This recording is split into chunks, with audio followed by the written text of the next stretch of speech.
All right, all right. So listen, everybody, we are here today. We are live on the Social Experiment YouTube channel. I was able to get the legendary Mr. Shannon Puliam in the building. After doing some research and surveying the community and asking different people like who are some of the guests that I should have. Shannon's name came up a bunch of different times. I got Corey in here. I'm waiting for Joe. I got David Motown Morris in here. So we trying to get all of the guys who are doing different things in the community who are uplifting our community, who are building up things and helping people grow. And I can speak like as far as like knowing Shannon since I was a kid. Like I've known Shannon my entire life. You know what I mean? And knowing Shannon, knowing his involvement with the community, his involvement with wanting to impact the youth, from being a coach, from being a father, from being a mentor. Just Shannon has played a major role in things that's going on in the Erie community, and then just even just the level of respect that he carries and he holds just for him being who he is. So it's an honor for me to have him in here today. It's a privilege for me to have this conversation with him. I appreciate the him just taking up or the offer to be able to come on to the show. And every guest that I have on here, the first question I always ask them, Shannon, and we're gonna hop right into it, is like, what made you want to be a guest? What made you interested to be involved in coming on to have a conversation on the Social Experiment Show? First of all, I want to thank you for having me.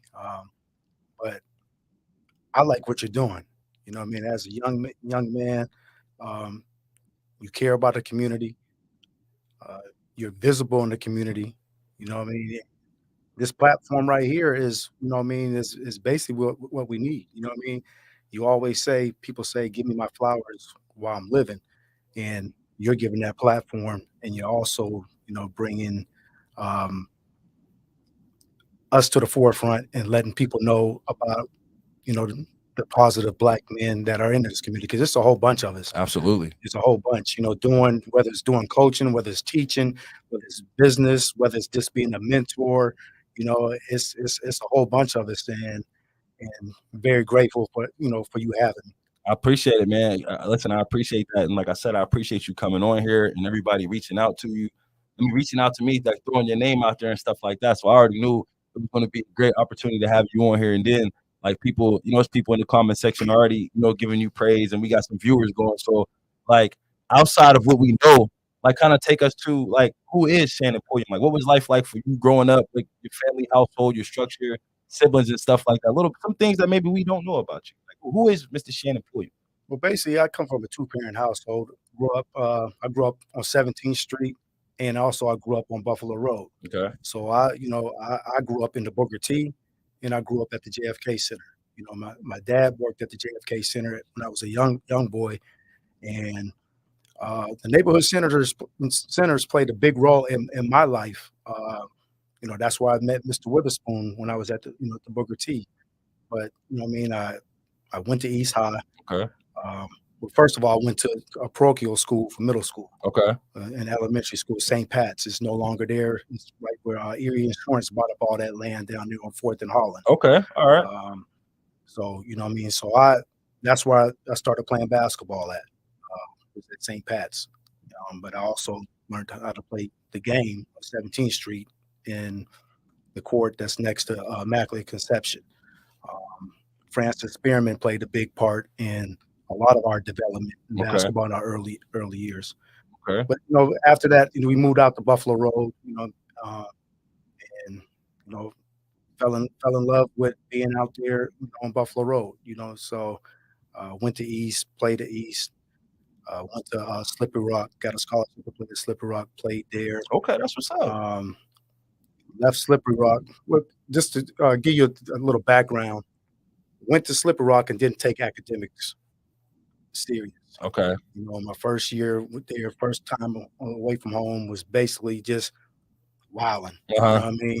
Didn't have nobody tell me to get up and go to class. And so, make a long story short, after my first semester, in my first year, I had a 1.3 grade point average. I've been there. And I'm saying this because this is my experiences is what molded me to the person I am now. Right.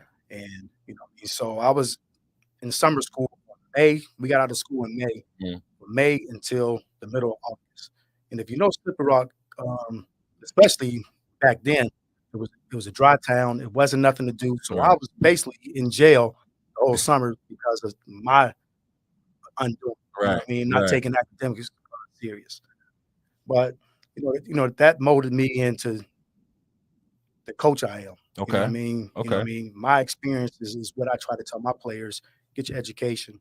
You know what I mean? We stress education. Right. When I was at Vincent, we had study hall, we had ACT, SAT prep. Okay. Uh, you know what I mean? We That's what we stressed. Right.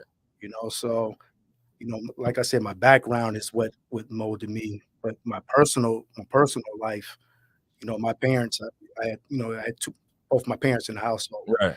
You know, didn't want for anything. We wasn't rich. Right. My parents made a lot of sacrifices. You know what I mean? And it's I I'm thankful, for what they instilled in me and things of that nature. Okay. Okay. And but after I got out of college, I worked at Gannondale for about a year. Okay. And Gannondale was a girls' home. Um, Worked there, didn't like what I was doing. And during the summertime, I used to work for the housing authority when I come home from school. Uh-huh. So here I am, what I mean, just straight out of college, and I go back to Mr. Rand and say, "Hey, I'm looking for a job." You know what I mean? So he hired me on the spot, Right. and I worked for the housing authority for over 11 years. Okay. You know what I mean? Here I am, what I mean, in college, um, really didn't finish. Mhm. You know what I mean? So I was a couple of credits away, but my pride got in the way of going back and getting my degree. Right. So, you know what I mean? So I'm working for the housing authority for 11 years. I get I get approached by um, Dr. Bob. This Okay. is this is after we had when I think it was 2000 2005. Okay. I think this was Andre Henderson's senior year, Dave Blanks. Yeah. This is the year we went to the Western Finals, Okay. and he came up to me like, "Would you like to be a counselor, a behavior specialist in the district?" Right. And I was like, "Yeah." I said, "But I don't have my degree." Right. And he was like, "I'll work around that." You Right. know what I mean? So, but you got to go back and get your degree.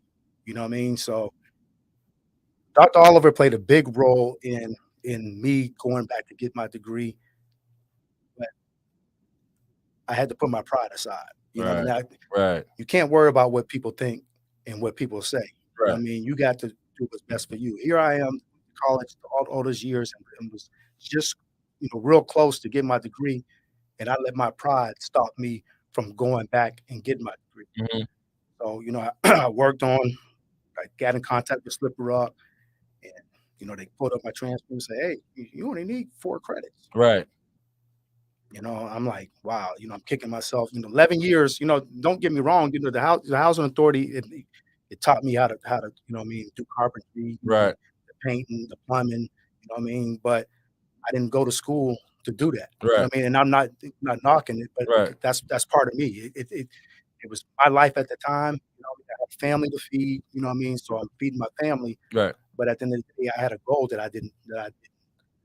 um, I didn't achieve. Right. So then let me ask you this real quick, like, because you talk about family, you know what I mean? You said you growing up, you had a two-parent household. Like, you got any siblings or anything? Any I brothers, got any sisters? I got a sister that was in the household, and Okay. I got 2 half brothers. Okay. Um, I got his Mark Odom and Brian Barney. Those are my half brothers. Really? Yeah. And matter of fact, I got 3. And Ramon Demoye. Okay. I got one sister that was in the household. My younger sister. She's the baby. Okay. So what was it like growing up? What type of, let me ask you, because we do a lot of highlighting of men, and we kind of talk about some of the things that we've been through, go through, and how we grew. You know what I mean? You shouted out a couple of different gentlemen who played a role in your life. Like, what type of man was your father? You know what I mean? You said he provided for the household, but outside of that, like characteristics, you know what I mean? Some of that kind of stuff. My father, to be honest, growing up, um, my father, my father was and still is. I mean, the person I look up to call. He's my confidant. You Okay. know what I mean? Okay. But we got to be close as I got older. Right. You know what I mean? Because like I said, I had half brothers. You know what I mean? And being a mama's boy, I was oldest, and I was a mama's boy. You Right. know what I mean? Right. I kind of held that against my dad. You know what I mean? That Uh-huh. I had outside, brothers. You know what I Right. mean? But Right.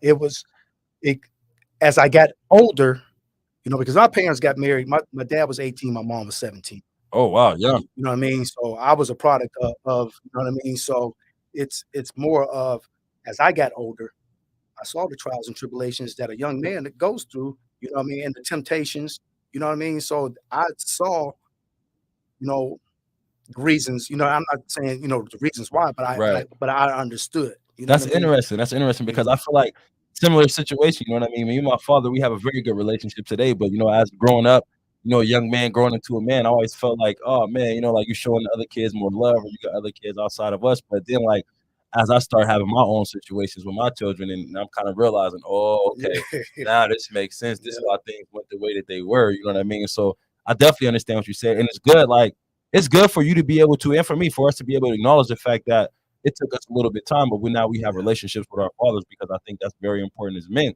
And then you mentioned like Mel Witherspoon and being involved in different so how important was it for you, like growing up, having other solid men like around you, like instilling different principles in you and stuff like that? To be honest, I got a lot of my principles, from my parents, you know what I mean, and my family. Right. My grandfather, you know what I mean. My mom was the baby out of 12, out of 11, you know what I mean, Okay. and I was her first child.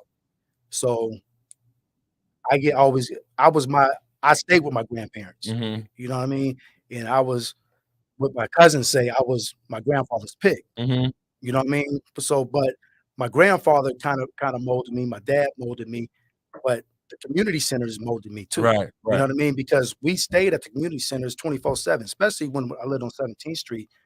In the summer times, we were at the Booker T. We ate there, we go home, come back, then we had rec. You know what I mean? We had the pool. Right. You know what I mean? So we got um poured into us from the neighborhood centers. Then when we Exactly. moved out to JFK, it was the same thing. But the JFK, I kinda had both because my dad worked at the JFK, Okay. you know what I mean? And I don't so the neighborhood centers played a big role in my development. Okay. All right. So then we get you to the point to because you kind of fast forward this to where you get to 2005 and now you at Strong Vincent. I just remember like your name ringing bells over there and all of the stuff that like y'all had going on over there. So like what was that like for you? What did it take for you, and not just you, because I know it was a team of y'all, but I'm saying you because you're here, like to kind of change the culture because around that time frame, I graduated high school 2004. So like from 2000 to 2004, Strong Vincent was always like kind of up and down. It's different things that were said about the school or different thing about the students who went to the school. But then it was just like when you got there and then your name Andre, Mario, Derek Selby, some of them guys, harping them as they're coming there and you guys are like changing the culture. Like how did you how did you do that? I'm just gonna ask you, Father, how did you get the culture to change like that? Well, I'm gonna give you a little background. I got that job in 1990, Okay. alright, and it was given to me, I think it was 13, student athletes in the program, and I'm talking about freshmen all the way up to varsity, Okay. and I think it was given to me just because they were gonna shut the program down. You know what I mean? And this is just my opinion. It's not facts, it's just my opinion. I Right. think they said, "Hey, give it to them." You know what I mean? And whatever. But we made the most out of it. Um, I think we lost like 33 straight Metro games Hmm. until we won our first Metro game. But how we did it was, and there's two people that I always give credit to helping change the program around it. It wasn't men; they was no, they was teenagers. Right. There was Jermaine Selby Okay. and Javon Williams. Okay. You know what I mean? I went to them. I think they were fresh. They just coming out of their freshman year. I went to Jermaine, went and talked to his mom.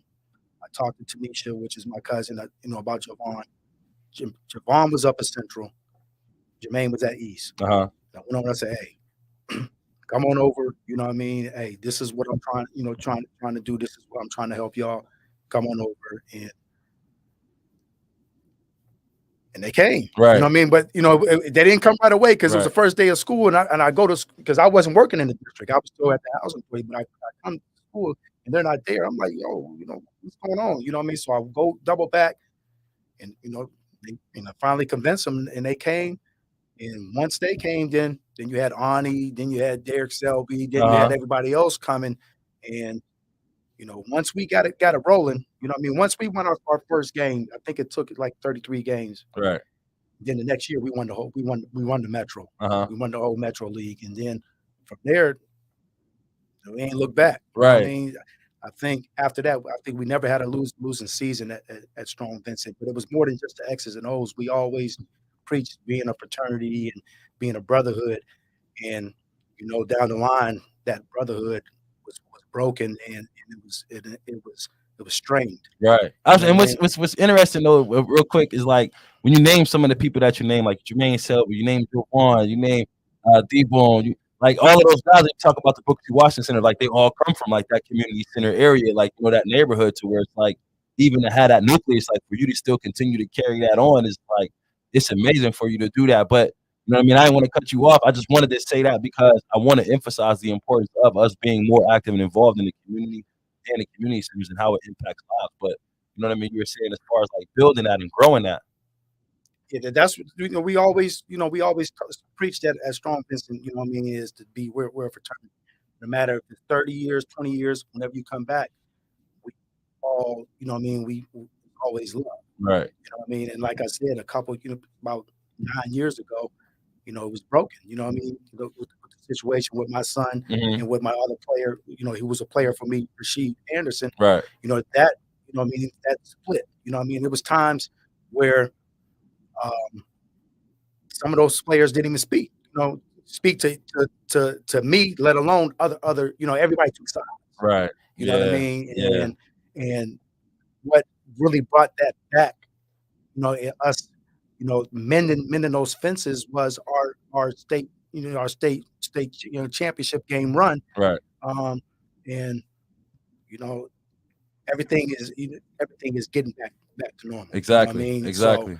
and but it was a heck of a run there. You know what I Yeah. mean? You know what I mean? And for those young men to come over and trust, in me and my coaching staff to come over and come to Vincent, that what I mean, that changed everything. Right. And then when you talk about your coaching staff and like the assistance of that, like some of those gentlemen, I believe I had a couple of them on this show, already. But how important do you feel like, because I'm trying to promote like us as black men coming together and helping and building other, like how important was it for you to have those other gentlemen around you to kind of assist you with your change, how you change the culture? Like how important was those guys?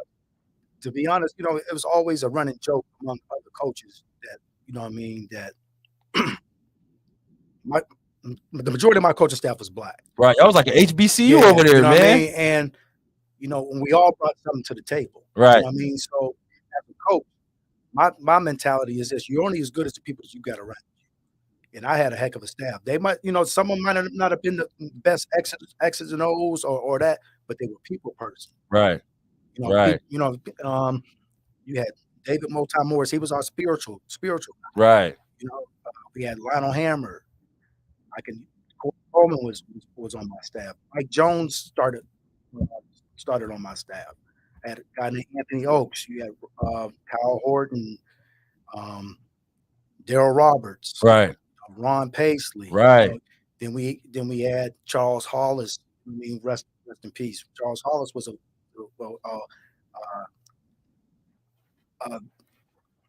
guy that didn't say too much, Hmm. but was very, very, very knowledgeable. You know Hmm. what I mean? He was calm, cool, collected.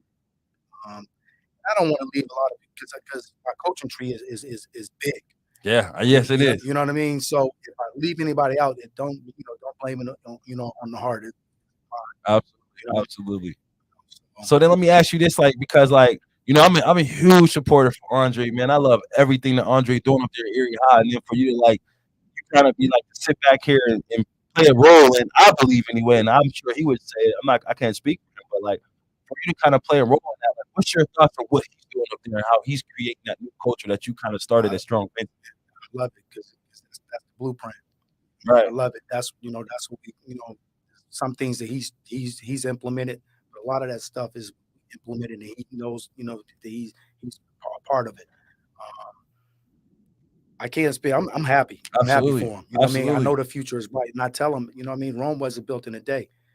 'Cause we took over at Vincent, we was down. Right. It Right. ain't no fun when the rabbit got the gun, At and all. At and the all. rabbit about to have a gun. Absolutely, You know because what I it mean? does. It definitely looks very similar to what you're doing. Like I go to all the games when they at home, and I be looking at the coaching staff, and I see all of them different black men out there for the kids and cheering for the kids, and it just looks very familiar and very similar. To hear that he comes from that umbrella or that family or that fraternity of Strong Vincent is just kind of like the mark that you're leaving, that you started on this community, and then the mark that you're leaving on this community as you like continue to move forward and progress. You know what I mean? Is just amazing because then we got you go from coaching at Strong Vincent to I believe what you at Mercier's, I correct? was Mercier's Northeast for a couple of years. Okay, I actually coached Mercier's Northeast and Vincent last year simultaneously. I coached both of them. okay, And after I left Mercier's Northeast, where they closed Mercier's Northeast down when the COVID first started, hmm then I was a volunteer assistant down in Canton for a year, and then before he started Kingston Academy, he asked me to be head coach, and right, that's where was that last year, and that's where I'm at now. okay, okay. So you just like you just leaving your stamp all over the place and impacting everything and everybody. So then when we kind of talk about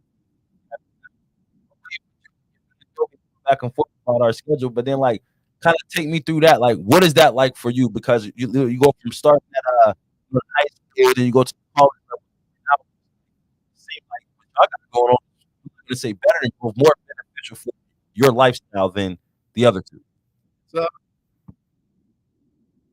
it's a great right now. You know what I mean? And it's only going to get better. You know what I mean? But it's high level basketball. hmm It's high level basketball. That's, you know what I mean? It's being able to coach high level. Playing against high level. Um, but at the end of the day, your goal always is to be a collegiate head coach. Right, And so we always got goals. And that's one of my goals. You know what I mean? If I get there, know, fine. If I don't, I'm fine where I'm at. right, You know what I mean? But this platform right here, a lot of people really don't know about. You know, and for some reason, the Erie media doesn't give us any coverage. But if anybody hasn't been able to get out to see us, come out. It's some good basketball. Some great talent.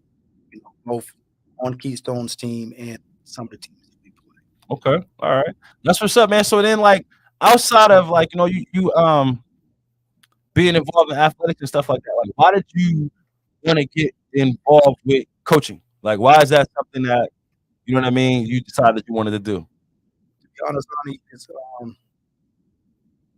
I never thought looked at myself as being a coach. You No. know, um, I was around a coach. My dad coached. I don't know if everybody remembers. And you're probably too young. He was on the JFK staff back when it was Little Critters. When they was just running through Little Critters. Okay. But he's always been my mentor when it comes to coaches. Coach, you always got somebody that you call and get advice. Dad is who I call and say, "What do you think?" After a game, get the constructive criticism and things like that. But to answer your question, um, I actually got into coaching. Basically, I was dragged. Dragged into coaching. Explain that to me. Dragged into coaching. I don't know if you know have you ever heard of a guy named Alan Poole that used to be down at the Kings? Alan Poole. Yeah. Probably my face. Well, in the world of basketball, in Erie basketball, in inner city basketball, Okay. Alan Poole was Okay. he ran the Kings Center. He sent guys to camp, and he played at a HBCU school. Okay. But I ran into him at D's cigar store. This was, I would say, 1997. And if you know Alan Poole, he was always walking. So I, see him. He said, "Hey, Poole." He called me Poole. His name is Alan Poole. He said, "Hey, Right. hey, Right. Poole." He's like, "So what you doing?" This is I offered him a ride. So we're in the car now. And he said, I said, "I'm not doing nothing." I said, "Well, what you got?" And he said, "Well, I'm coaching JVs up at Central Tech." And he said, "Will you be my assistant?" You know what I mean? I said, "I really, I said I work for the housing authority. I said I really, um, let me think about it. See if if I have time. So thought about it, talked to my ex-wife about it. What I mean? And I called him. I said, "Yeah," I said, "I'm gonna help you." So helping him, and this was preseason, so we had a couple games, and then I picked him up for practice one day. He was like, "Oh, he said, "I'm done." I said, "What you mean you done?" He said, "This is my way of getting you in." Mm. He said, "I'm done. I just let you take over." Passing the torch. Yeah. Absolutely. Absolutely. And from there, I finished out the year, and then um, I was assistant varsity coach, and this is Corey's senior year. Right. At Central, right? Yeah. Okay. Okay. So, I was under a guy named Rick Emery, who's now superintendent of the Fort Worth. Okay.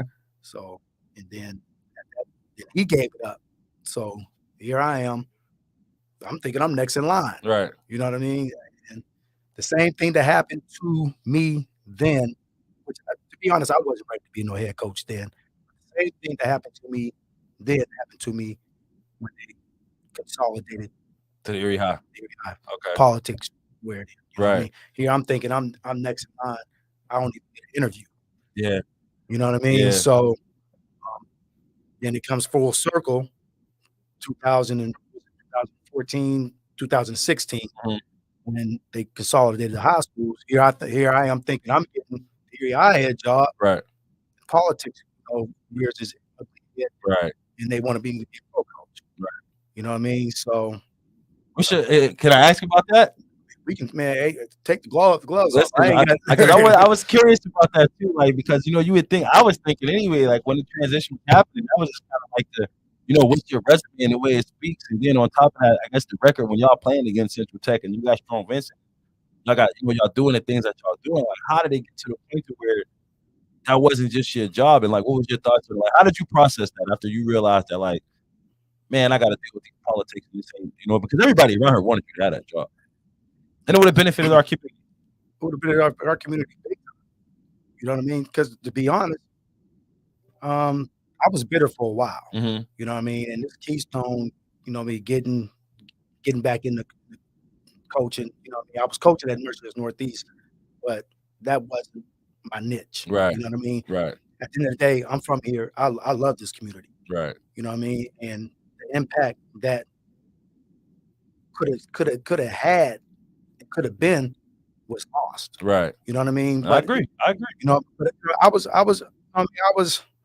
was bitter. You know what I mean? But I do process when they sat us down, me and Coach Colville. Mm-hmm. We all met with some of the administrators and things like that, and they basically said, we're going to look at this for a year, and then after the year we'll talk about the co-coach, right, and then we'll make a decision.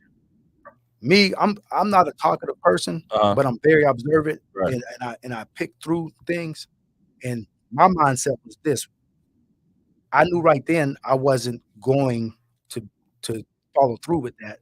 I said, because at the end of the year, I'm still not in the teachers union. right. So basically, my mindset, I don't know, I can't speak for nobody else. This is my mindset. Right. My mindset was, well, they want me to lay down the groundwork, and then hand the keys to somebody else. Absolutely. You know what I mean? Absolutely.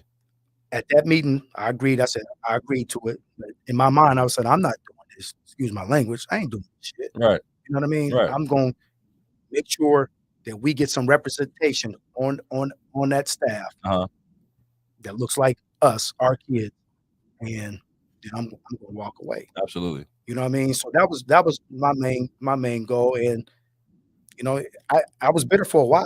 Right. You know what I mean? And to be honest, I think I had a reason to be bitter. You do. I believe so too. You know what I mean? I believe so too. Especially and the reason why I say that is because I feel like it's important. Even if the resumes were on the other foot and it was him and you were like, the way the city is going right now, and the way the community is, and then for them to just be jamming all of those kids up in that building, like in my opinion, like we need more strong black men in positions to where we have that ability to impress those kids, and we have that, for lack of better words, control and influence over what they're doing. And basketball is a way out. Like imagine what could have been had you been there and had been able to have that permission. I mean, that position to hold it down. But to be honest, though, Arnie, if the shoe was on the other foot, you know what I would have did. You the game past the yes. You I would have deserve passed. this. I would have, and then I'm here to help you. Right. How do you want it to move forward? Absolutely. You know what I mean? Right. That's just like I had a conversation. I'll tell you, I had a conversation. I hope he doesn't mind. I had a conversation with Mo was like, Shannon. He said, if I'm asked to be a co-coach with Joe Buffalino. Right. I don't know if you know who Joe Buffalino Yeah, is. I know You Buffalino what I mean? is.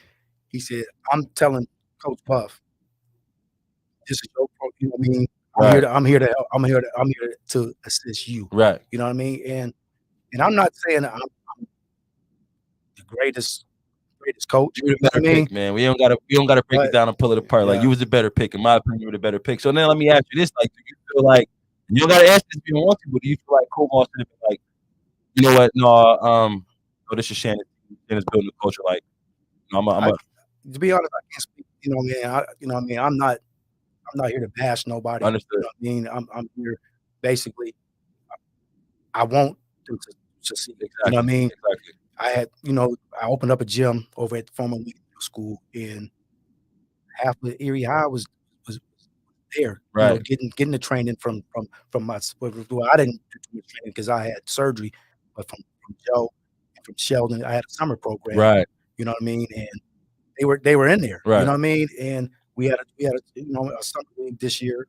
Well, we've been having the pro-am. Me and Joe run the pro-am. Yeah. And I sponsored their Erie High's team in our league. You know what I mean? So at the end of the day, people can say what they want to say.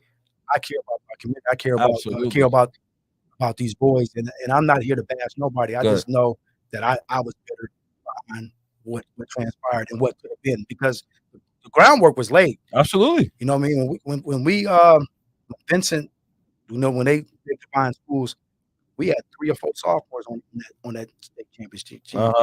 So everything was laid out, ready for success. Right. You know what I mean? Right. Combined with kids coming from Central and the kids coming from East. You know what I mean? And for them to be struggling like they're struggling, it shouldn't be happening. Right. And then honestly, like I think, like, I don't know if a lot of people think about it on this level, but like that had a major impact on the city as well when they put those schools together.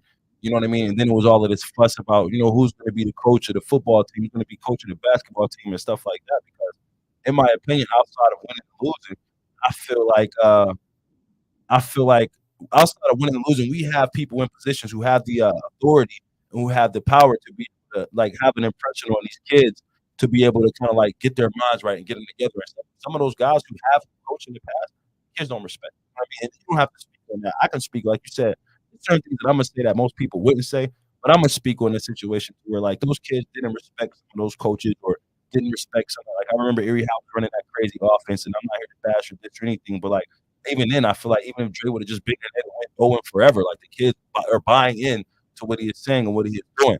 But then you mentioned the pro-am. Is it pro-am or is it pro-am? It's pro-am. Pro-am. Okay, so pro-amateur. So then tell me, like, what made you, like, prior to that? I see guys, man, that's a big thing. People at the games, they talking about it, they bragging about it. Like, so what was the idea or the thought process behind getting that kicked off? Well, basically, me and Joe run it. You know what I mean? And Joe is in that lane. Right. You know what I mean? And really, we collab. You know what I mean? He's been my assistant coach since I went out to no, it's fine, man. Since I've been out to Mercer's Northeast. Right. He's my assistant at Keystone. He used to run a summer tournament, alumni tournament basketball, and then he came. He said, "Man, what do you think about running the league?" Mm-hmm. And so I said, "Yeah, let's do it." So I went to the Booker T. Got the book. We started at the Booker T. Okay, I remember that. Yeah, and then we played at the Booker T. I think for a year. Then we went to Wayne. Then we was at East, and we went to I think it's been about 7 years, but it's been a success, especially this last year. After COVID, I opened up my gym over at middle school at ECAT. Right. Um, Yeah. uh, and man, just nightly, man, just the crowds that were coming in and watching some great basketball. And we've had some high major guys coming in and play in the league. Yeah. We had a couple teams, out of town. We had a guy that plays for Baylor that played in the league. Mhm. We got a guy that's in the G League that Mhm. played in the league, you know what I mean? And a couple people got scholarships, by college coaches coming and seeing them in the summer and went on and got, basketball Right. scholarships, so it's it's more of a community thing, to have something for us to do. Absolutely. I don't know if you remember the softball fields back on 18th and Downing, Uh-huh. you know what I mean?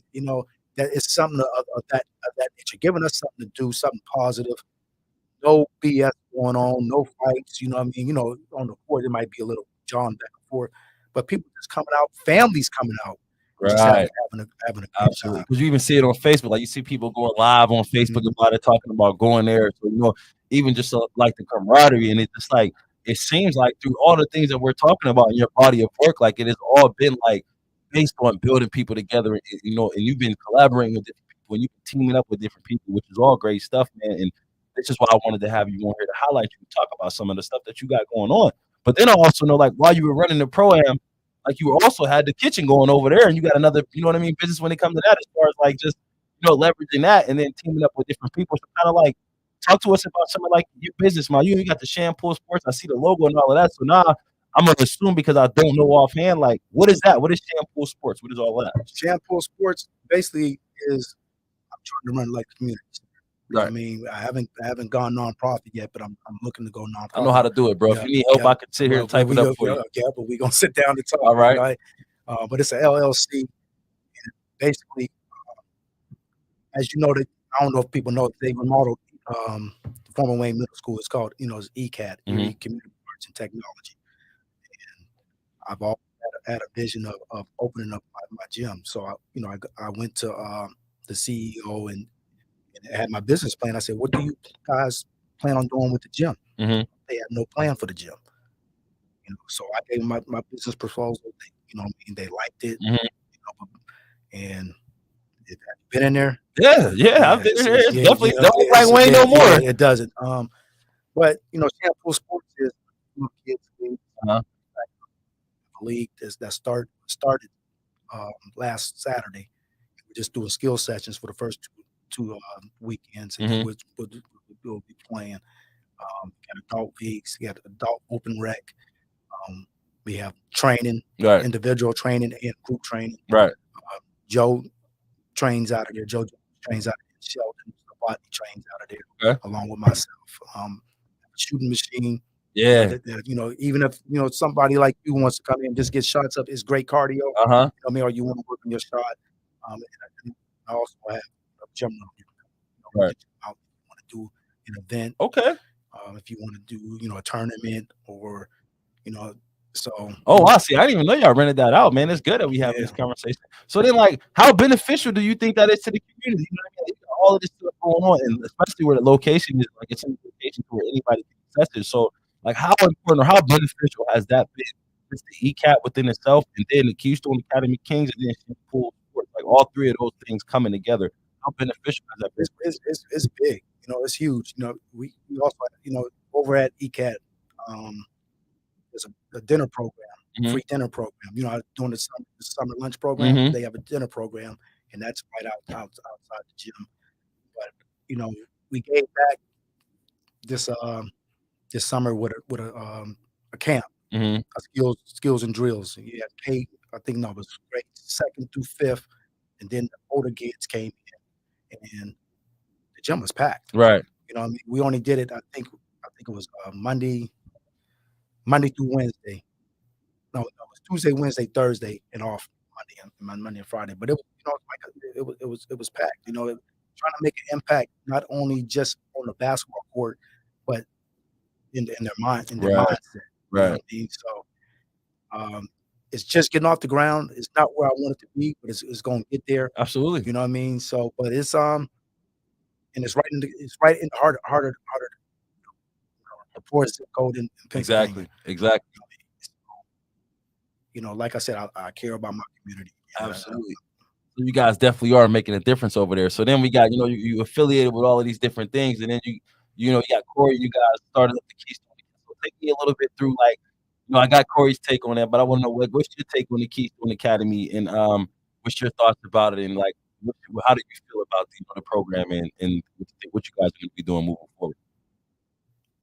First of all, I'm glad, I'm glad he started it. It's been a vision, in like 3 years in the making. Hmm. When he first came, I'm like, okay, and then as we were talking, kept on talking, and all the stuff that was happening was just falling in place. You know, but this platform, this platform is, I don't think people realize how big an impact it is for our kids. This Right. is, I know we got players from other countries, from other cities. This platform is for our kids. Right. If if we have a player that can play at this level,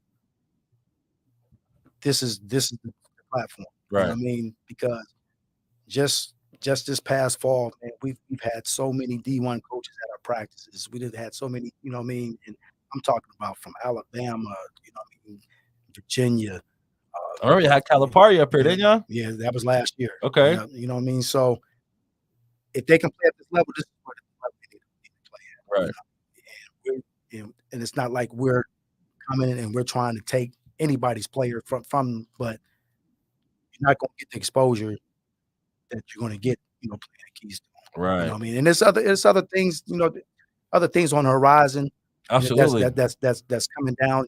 I'm not privileged, to say it, but Understood. Yeah, like I said, I had Corey on here. He dropped yeah, a lot of information yeah, on but this stuff. once that is finalized, it's gonna take us where it's gonna take off, and we're gonna be on the Mount Birds IMG type conversations. Right, right, absolutely. So, like, when you got all of this stuff going on, you know what I mean, and you've been, like I said, you've been dropping some names. It sounds to me like you got a very solid team around you. Like, let me ask you about your team. You don't necessarily have to throw the names out, but like, what type of characteristics or what type of individuals do you surround yourself with to make sure that you continue to do the great things that you've been doing? First of all, you gotta have trust. I don't wanna be around nobody that stab me in my back. You know what I mean? Because I'm a loyal type of person. Mhm, I want loyal type of people around me, and I want people that's driven. mhm, But and I don't want no yes men around me. You know what I mean? How I've always coached. All my coaches got a voice. right, You know what I mean? Just at the end of the day, like, I could have one coach on this ear and one coach in this ear, but at the end of the day, I gotta be the one to make the final exactly, decision. exactly, You all got a voice because, hey, 'cause you see a different perception than what I see. right, You know what I mean? But loyalty is big, big for me. right, Loyalty and trust is big, big with me, and being driven. You don't have to be the most, X and O wise, because that's what I'm here for. I'm here to groom you and teach you right, as if you're a younger coach. You right, know what I mean? right. But you gotta be driven, you gotta be loyal, and you gotta be trustworthy. And I love, like, all of that stuff, you know what I mean? Because, like I said, I've been having a bunch of different people in here. We've been having different discussions and different conversations about different things. We always ask about, like, the makeup of a man and developing the man and type of qualities and characteristics. And I always come around to this point because we have a lot of good men who are doing great things, for instance, like yourself, and all of the stuff that you have going on. So then my question to you is, and I don't know if you do it or not, I just started following you on the social media, but, like, how vocal are you about your accomplishments, about the things that you're doing for other people and the things that you can do for other people? Why do you think people, and I'll just say this, people who do the hardest work and who are good, strong men and who have great qualities aren't as vocal or aren't as loud about what they do, what they can provide? What's your stance on that? Always my motto and my piece is, you don't never talk about yourself. You know what I mean? Mhm, And to be honest, I have a personality conflict my with people who are boisterous and always talking about this. mhm, You know what I mean? I'm a humble person, mhm, you know what I mean, and I'm laid back, easy going, and a lot of people, and I'm just gonna say, like, my personality on the court mhm. is different from my personality off the court. Okay. Off the court, I'm easy going, laid back, very observant.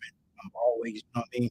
But when I'm coaching, or even when I played the game, I coach at a intense, you know what I mean? I want my players to be intense, and that's because that's how I played the game, you Right, know what I right. mean? but um, I don't talk about myself. Right, You know what I right, mean? And to be honest, I get kinda, I ain't gonna say shy, but I don't need the spotlight. right, You know what I mean? right. I do whatever I do because I love and what I believe in. Mhm. I don't need, to be in the spotlight. I don't need, what I mean, me to be telling you, "Well, hey, I'm this, I'm that." You know what I mean? I did this, I did that, because your work is going to show itself. Right, right. So, that's just how I And look it's at interesting. things. And the reason why I asked that question, I feel like a lot of people that I speak to, that's pretty much the answer that they get. My response always to that is, I feel like you do need to be talked about. I mean, people do need to be praising you and putting you in this spotlight because of what you provide. If you think about the work that you embody and the things that you do, when you talk about coaching high school, you talk about coaching college, and now you're talking about coaching the Keystone Academy, and then you got your Shampoo Sports, where you got all of these different things going on. You're helping children, you're helping adults, you're helping men. Somebody even in the comments said, my daughter, I believe she said, much respect, my son's currently coaching my daughter. Yeah, somebody said that. So it's like, you have all of this good stuff going on, and then we lack a lot of leadership within our community, or we lack a lot of, I guess, visual, vocal role models. Where it's like, I feel like my son needs to know who you are, and if I can't tell him, how will he find out? You know what I mean? Because, and I said something to somebody last night about this. If you leave this place right now, you go across the street, you rob the bank. Everybody's gonna know what you did, how you did it, where you went, like however Right. tall you are, your makeup and all of this. They're gonna break you down as far as all of the wrong that you did, and somebody might be impressed by that, as opposed to where you're doing all of this good stuff, you're doing all this great stuff, and typically men who do great things are more humble and less vocal. But then it's just like, how do we get more people to follow that? Because right now we live in a time where things are trendy, and if you were to go on the microphone and say I'm shooting people every day or every other day, people will follow that. So I feel like it's I think it's like, I don't know if it's a generational thing or if it's just like a like it's a shifting things, but I just feel like we need to start being more open about the things that we are doing. Like I tell people all the time, like I'm gonna start bragging about doing charity. You know, because if I do some charity and you feel like I'm bragging, you one up me, okay, well then you go donate to 2 organizations because I donated to one. Yeah. If I'm coaching 20 kids and you don't like it, you go coach 40. I'm telling you, hey y'all, me and my team, we took it one stage. Like this is what I'm doing, this is what I'm providing. If you want this help, come see me or come talk to my team. So it's always interesting to ask that question and get that take. And I talk to Jamil, like Jamil be talking about it all the time. Like Jamil don't like that humble stuff. You know what I mean? I'm learning not to like it either because like you good, bro. Like honestly, like I said, people are in the comments taking change the culture of the team. You were changing the culture of the city. And then which was crazy is like you had a roadblock, and this wasn't just a small roadblock. You talking about the situation that separated two families, separated two neighborhoods, and then you got right back on Yeah. track doing everything. Like, yeah, you deserve to I, be. and to be honest, to piggyback on that, I felt, more of, it wasn't so much of me not coaching Erie High. It was more so of our city was on the way back to heal, and that would have been a huge way to and heal the city, and we dropped Absolutely, was dropped. absolutely, absolutely. And then I remember that you said something earlier, and it's up to you if you want to go speak. But you said somebody asked you, right? I mean, when it got to you being a part of coaching. So, and I'm kind of like focusing on that when it comes to like leadership around her. When we think about passing the torch, because I feel like there's a generational gap, and there are a lot of people who I've had this conversation with, who I've had on this show. Like, I feel like it's a lot of people my age, younger or a little bit older, who feel like it's our time, for us to be the leaders. We need some of these resources. We need people like you with access to certain things. And then it just seems like there are certain people who are trying to hold on to this power, who are trying to hold on to these resources to where, like, from some of the people that I've talked to the point now where we kind of are forced. Like you were saying to me before we came on, like, you guys are a little bit more vocal. Like, I'm gonna speak about what I want, and especially when I'm advocating for my community. So, what's your take on as far as like the transition of leadership, the assistance of some of the people who have been sitting in those roles, kind of not turning their back on us, but passing the information, the resources along to us, and supporting us, and allowing us to take the forefront with our ideas instead of preaching the same thing. I'm gonna answer that in two questions. Go ahead. Me personally, that's what it's all about with me. Um, like I said, like he's been with me. Basically, that's been our between our talks. You know what Right. I mean? Say, hey, I'm not gonna be doing this. You know what I mean? Goal is for you to be on somebody's college staff Mhm. or your to take over this in a couple years. Right. You know what I mean? So you got to you. It's time as a leader. I look at myself as a leader. You know what I Absolutely. mean? You Um, are. I'm not a politician. I'm not. You know what I mean? But I'm a leader in my lane. You know what I Absolutely mean? you are. And that's what it's about. It's about growing. It's about uplifting everybody who's in your circle, Mhm. whether it's your assistant coach, whether it's in your players or your trainer or whatever. You know Right. what I mean? But to answer your question about the leadership, and Passing the torch. it's a lot of people setting their ways. Right. You know what I mean? And the torch sometimes really the, they really don't even have the torch. Mm. I agree. I agree. You know what I'm saying? Yes, I do. It's who other people want to have the torch. So and I'm not talking about nobody in particular, but it's who, you know what I mean? Who is to say who our leaders are? Exactly. You know what I mean? So I feel you, man. you, Listen, man, you ain't gotta say it. I you can know, say it, you know so what I mean? it's you know, it's up to us to say who we want to follow and Exactly. who going to be. I don't give a care if you're 25, you're 26, you're 35. You know what I mean?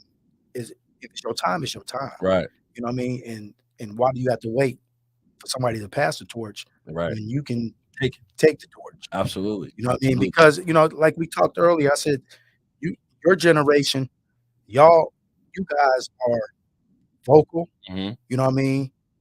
You guys are not saying that my generation is not. You know what I mean? Right. Because but it's y'all time. Right. So if y'all feel like y'all want to make movements, then y'all go ahead and y'all make movements, and the rest is gonna follow. Right. You know what I mean? And whether it's somebody my age, 56, or whether it's a 17, 18-year-old, everybody gravitates to what they believe in and who they believe in. You Exactly. know what I mean? So if you guys are waiting for somebody to pass you the torch, to be honest, y'all gonna be waiting. Absolutely. Yeah. You No, know what I that's what mean? yeah. So you know what I mean? So why not start? Because there's a whole bunch of y'all that's doing it. I think Corey is in Yeah. y'all age group. You know what I mean? Absolutely. Absolutely. Y'all got a lot of power brokers that's up and coming.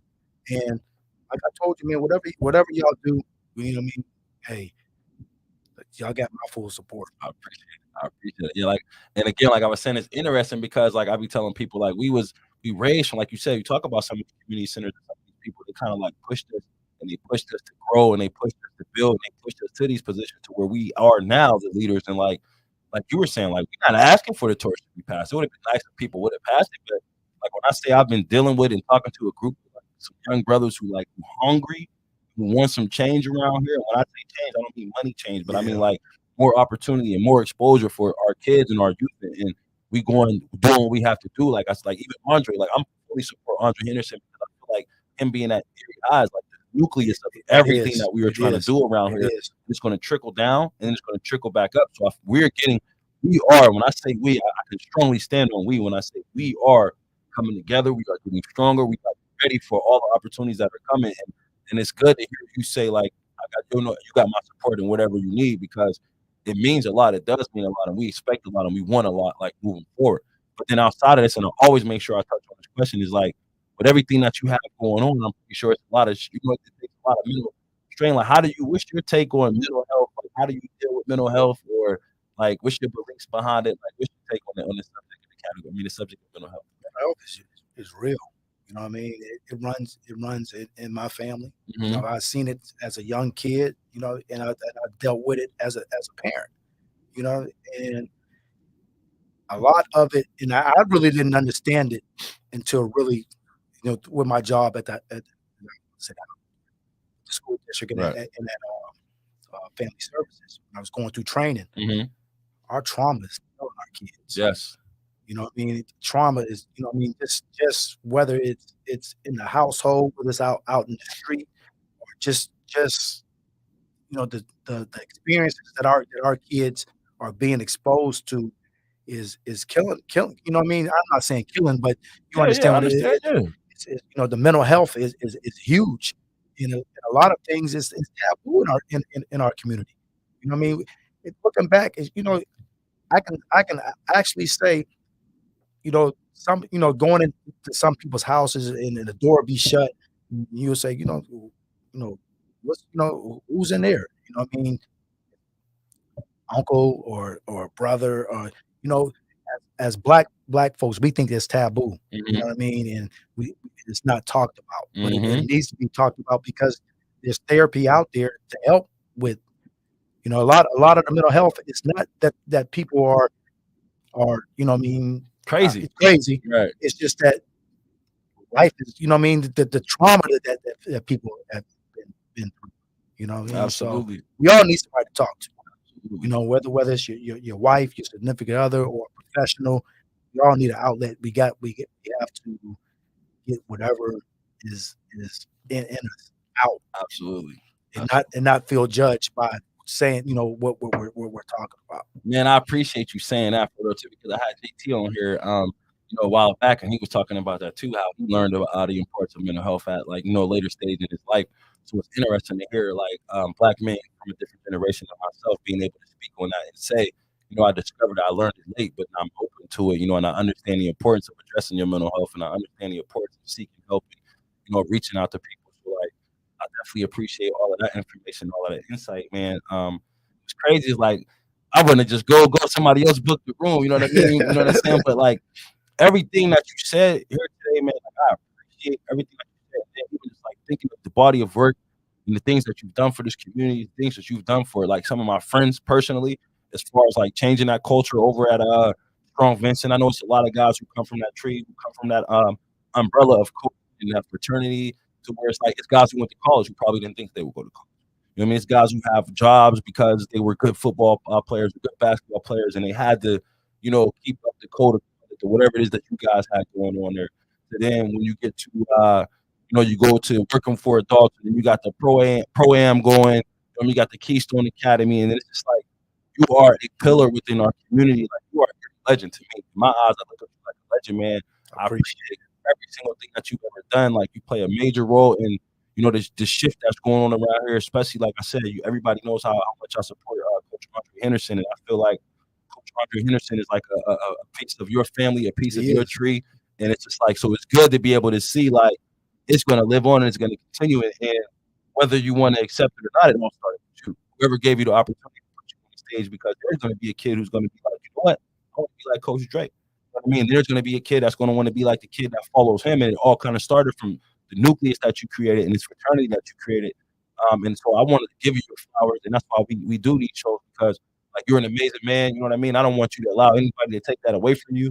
Hopefully, we can get you to the point to where you speak a little bit louder about the things that you got going on. But while you won't, I will, and I know some other people who will, because like I said, we are pulling some things together. We need some resources. We need some strong solid brothers in our circle. Like I plan on this being bigger than just a YouTube show or a Facebook show or a podcast. Like, and I tell this to everybody, we're organizing something, we're putting together that we're all going to be able to sit down and meet, congregate, and just discuss different ideas, see who can help who. And like, I definitely want you a part of that team. That's why I added you to the Facebook page, to the group. We're gonna start, the Discord where we can have a chat on and different ideas. But like, I appreciate everything that you've done around here. The future definitely looks bright for you and your team and your organization. If there's anything matter of fact, I'm gonna ask you that. Like, what can I do to help you? Just get the word out. Just get the word out because we got roadblocks, um, with the Erie media. They don't cover us. Okay. Um, So we need more social media exposure yeah, for Keystone yeah, Academy. yeah, Got you. and, Got and, you. and that's it. And I also, before we go, I said passing the torch, but the person who hired me at Vincent Mhm. was a black woman. Mhm. She went out on a limb. Basically, this is what she told me. She said, "I'm hiring you. I'm bringing you through the back door like they do everybody else." Mhm. And her name is Dr. Dixon. Okay. Dr. Dixon is the one who put her neck out on the limb and hired me as a young black man Okay. that wasn't gonna get no opportunity unless we uplifted one another. That's Absolutely. another reason why I try to uplift and all my young brothers, older brothers. It's about us uplifting because we don't uplift one another. Ain't nobody gonna give Exactly. us that opportunity. Exactly. I agree with you wholeheartedly.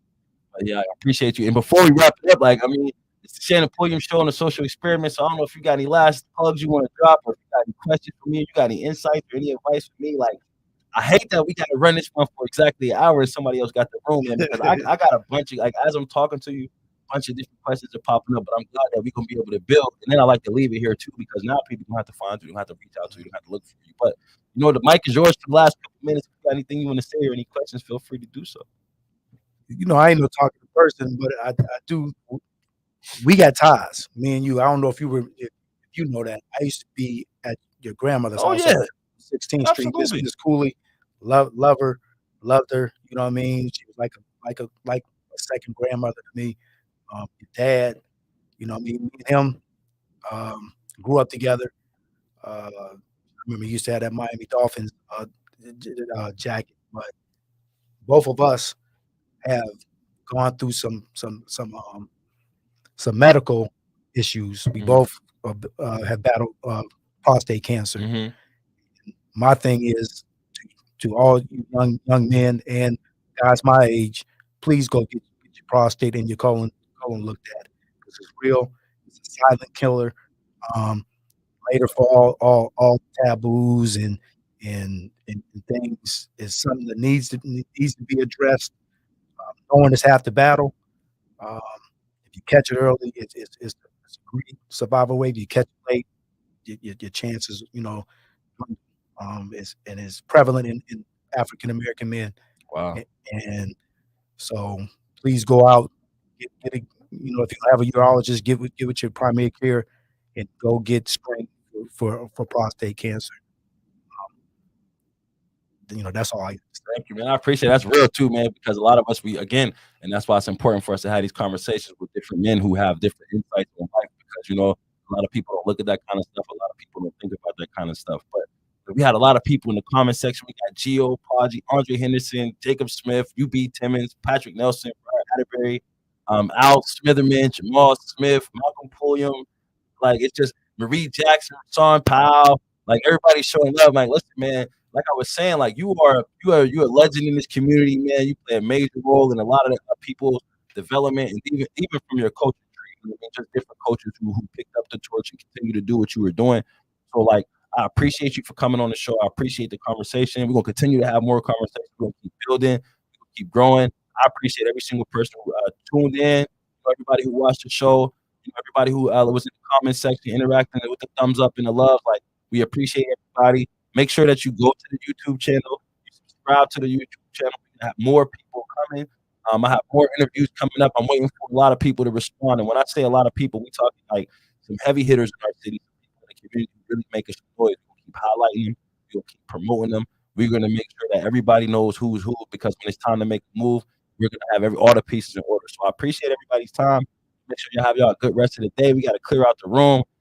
Hopefully, maybe me and Shan can get back on here and we can do another round, man, because we got this is probably the most live viewers we had too. So they was here, man. It was interesting to hear what you had to say. But we're gonna end it there. Make sure y'all subscribe to the channel, turn on your notifications for the